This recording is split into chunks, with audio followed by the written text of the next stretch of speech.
SLC ವಾರ್ಷಿಕ ಪರೀಕ್ಷಾ ತಯಾರಿ ನಡೆಸುತ್ತಿರುವಂಥ ಎಲ್ಲ 10ನೇ ತರಗತಿ ವಿದ್ಯಾರ್ಥಿ ಮಿತ್ರರೇ ಎಲ್ರಿಗೂ ನಮಸ್ಕಾರ.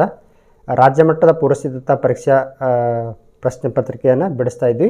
ಈಗಾಗಲೇ 36 ಸಮಸ್ಯೆಗಳನ್ನು ಬಿಡಿಸಿದ್ವಿ. ಕೊನೆಯ ಭಾಗಕ್ಕೆ ತಮಗೆಲ್ಲ ಹಾರ್ದಿಕ ಸ್ವಾಗತ. 37ನೇ ಪ್ರಶ್ನೆ ನೋಡ್ರಿ. ಸಮುದ್ರ ತೀರದ ಮೇಲೆ ನೇರವಾಗಿ ನಿಂತ ಒಂದು ದೀಪಸ್ತಂಭದ ಎತ್ತರವು 10√3 ಮೀಟರ್ ಆಗಿದೆ. ದೀಪಸ್ತಂಭದ ಬುಡದಿಂದ 30 ಮೀಟರ್ ದೂರದಲ್ಲಿ ಒಂದು ಗೋಪುರ CE ಹಾಗೂ 10 ಮೀಟರ್ ದೂರದಲ್ಲಿ ಹಡಗೊಂದು ನಿಂತಿದೆ. ದ್ವೀಪಸ್ತಂಭದ ತುದಿಯಿಂದ ಗೋಪುರದ ತುದಿಯನ್ನು ನೋಡಿದಾಗ ಉಂಟಾಗುವ ಉನ್ನತ ಕೋನ 30 ಡಿಗ್ರಿ ಆದರೆ ಗೋಪುರದ ಎತ್ತರವನ್ನು ಹಾಗೂ ದೀಪಸ್ತಂಭದ ತುದಿಯಿಂದ ಗೋಪುರದ ತುದಿಗಿರುವ ದೂರವನ್ನು ಕಂಡುಹಿಡಿಯಿರಿ. ದೀಪಸ್ತಂಭದ ತುದಿಯಿಂದ ಹಡಗಿಗೆ ಉಂಟಾಗಿರುವ ಅವನತ ಕೋನವನ್ನು ಕಂಡುಹಿಡಿಯಿರಿ. ಕ್ವಶನ್ ನೋಡೋಕೆ ಸ್ವಲ್ಪ ಲೆಂದಿ ಅನಿಸುತ್ತೆ, ಭಾಳ ಈಜಿ ಐತಿ. ಏನು ಮಾಡೋಕ್ಕಾದ್ರೆ ಫಸ್ಟ್ ಈ ಚಿತ್ರವನ್ನು ಗಮನಿಸಿದ್ರೆ ಕ್ಲಿಯರ್ ಐಡಿಯಾ ಬರ್ತೈತೆ ನಮಗೆ. ಇದು ಸಮುದ್ರದ ತೀರ, ಇದರ ಮೇಲೆ ಒಂದು ದೀಪಸ್ತಂಭ ನಿಂತೈತಿ, AB ದೀಪಸ್ತಂಭ. CE ಏನಿದೆ ಗೋಪುರ. ಇದು ಇಲ್ಲಿ ಫಸ್ಟ್ ಈ ಗೋಪುರದ ದೀಪಸ್ತಂಭದ ಎತ್ತರ ಕೊಟ್ಟಿದ್ದಾರೆ. ಎಷ್ಟೈತದು ದೀಪಸ್ತಂಭದ ಎತ್ತರ? AB ಏನೇನು ಕೊಟ್ಟಿದ್ದಾರೆ ಬರ್ಕೊಳ್ಳೋಣ. AB is equal to 10√3 metre ಐತಿ. ನೆಕ್ಸ್ಟ್ BF ಅಳತಿ ಕೊಟ್ಟಿದ್ದಾರೆ. BF ಏನಿದೆ ಈ ದೀಪಸ್ತಂಭದ ಬುಡದಿಂದ ಹಡಗಿಗಿರುವ ದೂರ. BF is equal to 10 metre. Next ಈ ದೀಪಸ್ತಂಭದ ಪಾದಕ್ಕೂ ಗೋಪುರದ ಪಾದಕ್ಕೂ ಎಷ್ಟು ಅಂತರ ಐತೆ ಅನ್ನೋದು ಕೂಡ ಕೊಟ್ಟಿದ್ದಾರೆ, 30 ಮೀಟರ್ ಅಂತೇಳಿ. BC is equal to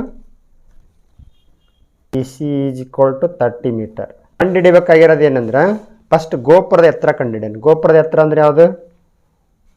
CE ಅಥವಾ EC, ಇದನ್ನು ಕಂಡುಹಿಡಿಬೇಕು. C is equal to question mark. ಮತ್ತು ಇನ್ನೊಂದು ಏನು ಕೇಳಿದಾರೆ ಅವರು, ದೀಪಸ್ತಂಭದ ತುದಿಯಿಂದ ಗೋಪುರದ ತುದಿಗೆ ಇರುವ ದೂರ AE ಕೂಡ ಕೇಳಿದ್ದಾರೆ.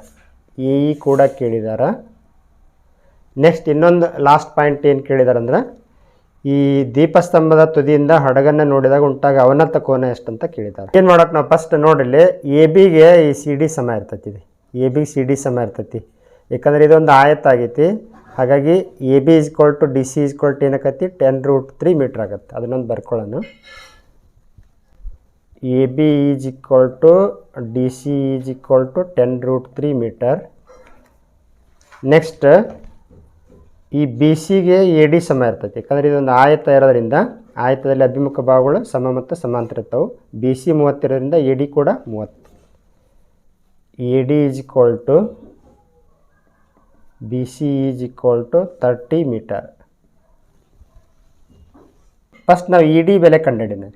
ED ಬೆಲೆ ಕಂಡುಹಿಡಿದ್ಬಿಟ್ರೆ DC ಆಲ್ರೆಡಿ 10√3 ಅಂತ ಗೊತ್ತೈತಿ. ಗೋಪುರ ಎತ್ತರ ಕಂಡುಹಿಡಿಬೇಕಾದ್ರೆ ನಾವು DC ಪ್ಲಸ್ ED ಕೂಡಿಸ್ಬಿಟ್ರೆ ಸಿಕ್ಬಿಡ್ತೈತಿ. ಹಾಗಾಗಿ ತ್ರಿಭುಜ ADEದಲ್ಲಿ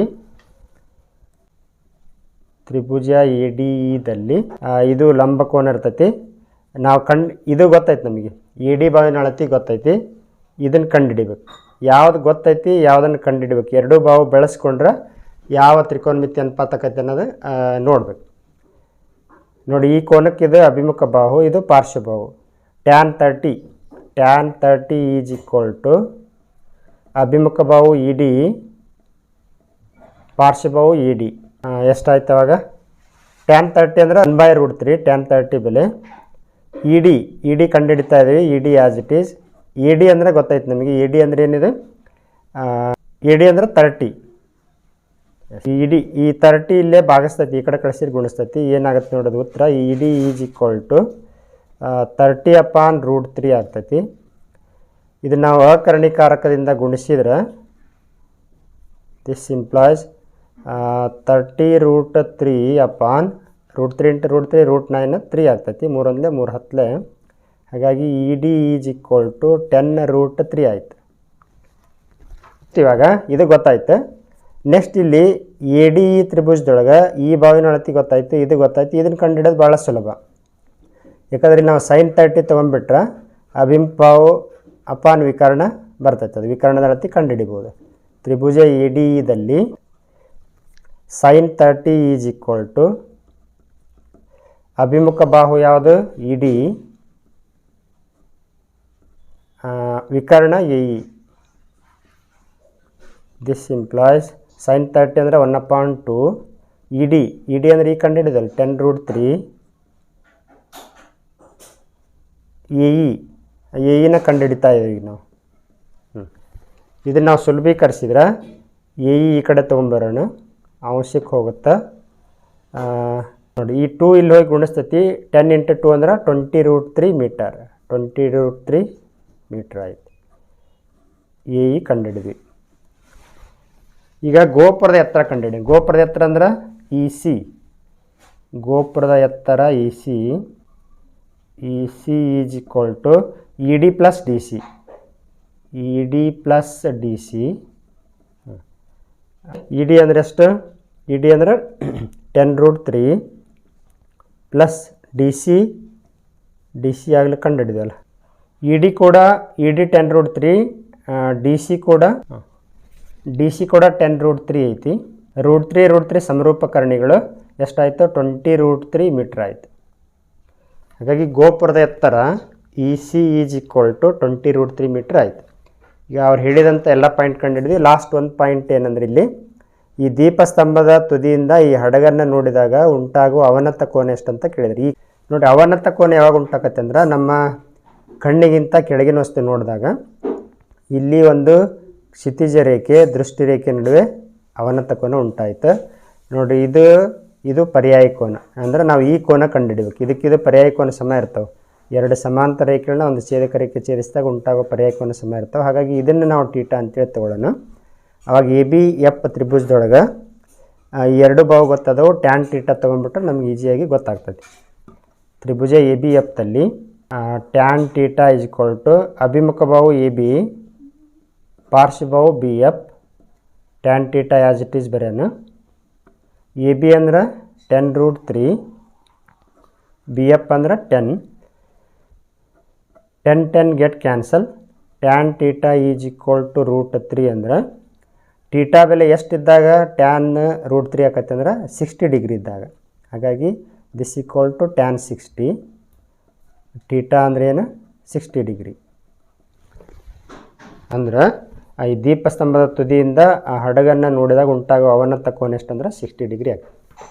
ನೋಡಿ ಎಷ್ಟು ಸುಲಭವಾಗಿ ನಾವು ಇದು ತ್ರಿಕೋನಮಿತಿ ಅನ್ನೋ ಈ ಸಮಸ್ಯೆಗಳನ್ನ ಬಿಡಿಸ್ಬೋದು. ಭಾಳ ಈಜಿ ಇದೆ.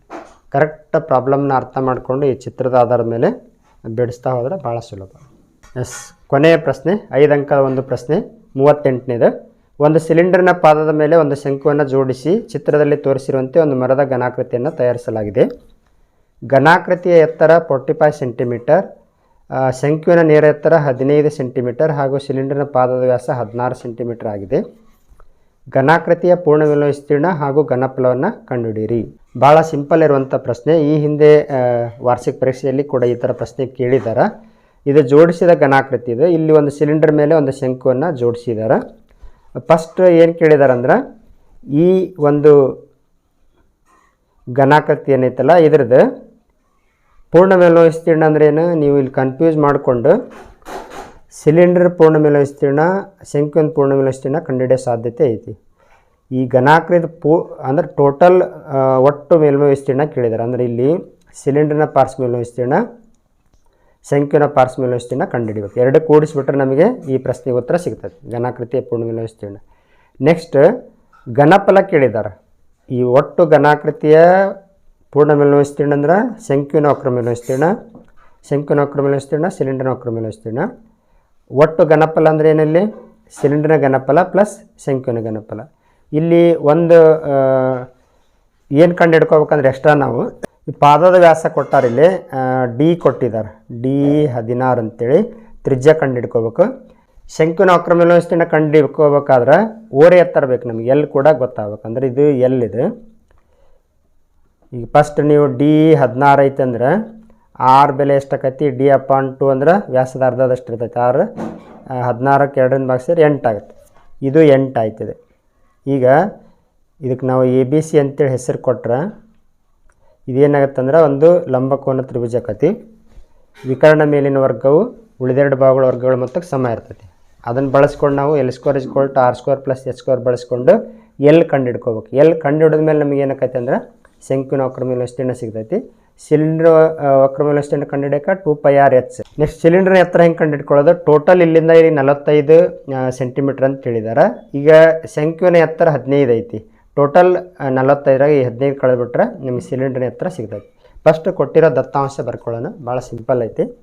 ಸಿಲಿಂಡರ್ನ ಎತ್ತರ ಅಂದ್ರೆ ಟೋಟಲ್ 45 ಸೆಂಟಿಮೀಟ್ರ್ ಒಳಗೆ ಶಂಕುನ ಎತ್ತರ 15 ಐತಿ, ಮೈನಸ್ ಮಾಡಿದ್ರೆ 30 ಸೆಂಟಿಮೀಟ್ರ್ ಆಗ್ತದೆ. ಇಲ್ಲಿ ಶಂಕು ಮತ್ತು ಸಿಲಿಂಡರ್ ಎರಡು ತ್ರಿಜ್ಯ ಒಂದೇ ಐತಿ. ನೆಕ್ಸ್ಟ್ ಎಚ್ ಗೊತ್ತೈತಿ, ಇಲ್ಲಿ ನೇರ ಎತ್ತರ 15, ಓರೆ ಎತ್ತರ ಕಂಡುಹಿಡ್ಕೋಬೇಕು ನಾವು. ಓರೆ ಎತ್ತರ ಕಂಡುಹಿಡಿಸೋತ್ರ ಈಗಾಗಲೇ ಹೇಳ್ದಂಗೆ L² = R² + H². This implies R² ಅಂದ್ರೆ 8², H² ಅಂದ್ರೆ 15². ದಿಸ್ ಇಂಪ್ಲಾಯ್ಸ್ 8² ಅಂದ್ರೆ 64, 15² ಅಂದ್ರೆ 225. ಎರಡು ಸೇರಿದ್ರೆ ಎಷ್ಟಾಯ್ತು ಅಂದ್ರೆ 289 ಆಯ್ತು. ದಿಸ್ ಇಂಪ್ಲಾಯ್ ಈ ಸ್ಕ್ವೇರ್ ತೆಗೆದ್ರೆ ಸ್ಕ್ವೇರ್ ರೂಟ್ ಆಫ್ 289 ಅಂದ್ರೆ ಎಷ್ಟು? L = 17 centimetre. ಈ ಘನಾಕೃತಿಯ ಒಟ್ಟು ಮೇಲ್ಮೈ ವಿಸ್ತೀರ್ಣ ಕಂಡುಹಿಡಿಬೋದು. ಸಿಲಿಂಡರ್ನ ವಕ್ರ ಮೇಲ್ಮೈ ವಿಸ್ತೀರ್ಣ CSA of cylinder plus CSA of ಶಂಕು. Curved surface area of cylinder, curved surface area of cone. ಸಿಲಿಂಡರ್ನ ವಕ್ರ ಮೇಲ್ಮೈ ವಿಸ್ತೀರ್ಣ 2πr/h, ಶಂಕುನ ವಕ್ರ ಮೇಲ್ಮೈ ವಿಸ್ತೀರ್ಣ πr/l. 2πr ಕಾಮನ್ ತೆಗಿಬೋದು ನಾವು, ಯಾಕಂದ್ರೆ ತ್ರಿಜ್ಯ ಒಂದೇ ಇರ್ತೈತಿ. ಇಲ್ಲಿ ಏನು ಉಳಿತು? h plus l.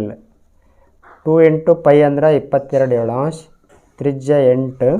h ಅಂದ್ರೆ ನೋಡ್ರಿ ಇದು ಶಂಕುವಿನ ಎತ್ತರ 2πr/h. h ಅಂದ್ರೆ ಸಿಲಿಂಡರ್ನ ಎತ್ತರ. ಇದು ಎಷ್ಟೈತಿ ಅಂದ್ರೆ 30 ಐತಿ. ಎಲ್ ಅಂದ್ರೆ ಓರೆ ಎತ್ತರ ಶಂಕುವಿಂದು 17 ಐತಿ. ಇದು ಎಷ್ಟಾಯಿತು? 30 + 17 47. ಇದನ್ನು ಸುಲಭೀಕರಿಸಿದ್ರೆ 1936 ಚದರ ಸೆಂಟಿಮೀಟ್ರ್ ಆಗುತ್ತೆ, ಅಥವಾ ಸೆಂಟಿಮೀಟ್ರ್ ಸ್ಕ್ವೇರ್. ಸಿಲಿಂಡರ್ ಮತ್ತು ಶಂಕು ಅಂದರೆ ಈ ಒಟ್ಟು ಈ ಘನಾಕೃತಿಯ ಘನಫಲ ಕೇಳಿದ್ದಾರೆ. ಸಿಲಿಂಡರ್ ಘನಫಲ ಪ್ಲಸ್ ಶಂಕುವಿನ ಘನಫಲ. ಈ ಘನಾಕೃತಿಯ ಘನಫಲ ಕಂಡುಹಿಡಿಬೇಕಾದ್ರೆ ಸಿಲಿಂಡರ್ನ ಘನಫಲ ಪ್ಲಸ್ ಶಂಕುವಿನ ಘನಫಲ. ಸಿಲಿಂಡರ್ ಘನಫಲ ಕಂಡುಹಿಡಿಯೋ ಸೂತ್ರ πr²h ಪ್ಲಸ್ ಶಂಕುವಿನ ಘನಫಲ 1/3πr²h. ಇಲ್ಲಿ ನಾವು πr² ಕಾಮನ್ ತೆಗಿಬೋದು. πr² ಕಾಮನ್ ತೆಗೆದ್ರೆ ಇಲ್ಲಿ ಏನು ಉಳಿತು? h ಉಳಿತು. 1/3h ಕಾಮನ್ ಉಳಿತು.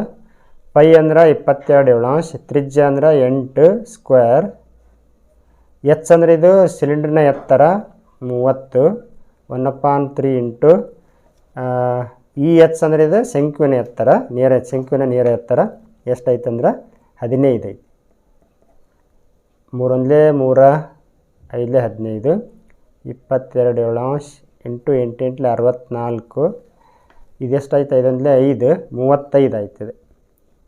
7 × 7 = 35, 22 ಇಂಟು 64 ಇಂಟು 5 ಎಷ್ಟಾಗುತ್ತಂದ್ರೆ ಇದು 7040 ಸೆಂಟಿಮೀಟ್ರ್³ ಅಥವಾ ಘನಮಾನಗಳು. ಎಷ್ಟು ಸುಲಭವಾಗಿ ನಾವು ಈ ಘನಾಕೃತಿಯ ಪೂರ್ಣ ಮೇಲ್ಮೈ ವಿಸ್ತೀರ್ಣ ಮತ್ತು ಘನಫಲವನ್ನು ಕಂಡುಹಿಡಿದ್ವಿ. ಒಟ್ಟಾರೆಯಾಗಿ ರಾಜ್ಯ ಮಟ್ಟದ ಪೂರ್ವಸಿದ್ಧತಾ ಪರೀಕ್ಷೆ ಎಲ್ಲ ಪ್ರಶ್ನೆಗಳನ್ನು ಬಿಡಿಸಿದ್ವಿ. ಮತ್ತೇನಾದರೂ ಡೌಟ್ ಇದ್ದರೆ ಕಮೆಂಟ್ ಮಾಡಿ, ನಿಮ್ಮೆಲ್ಲ ಡೌಟನ್ನು ಕ್ಲಿಯರ್ ಮಾಡುವಂಥ ಪ್ರಯತ್ನ ಮಾಡ್ತಾ ಅಂತ ಹೇಳ್ತಾ ಇಲ್ಲಿಗೆ ಈ ವಿಡಿಯೋ ಪಾಠ ಮುಗಿಸ್ತಾ ಇದ್ದೀವಿ. ಧನ್ಯವಾದಗಳು.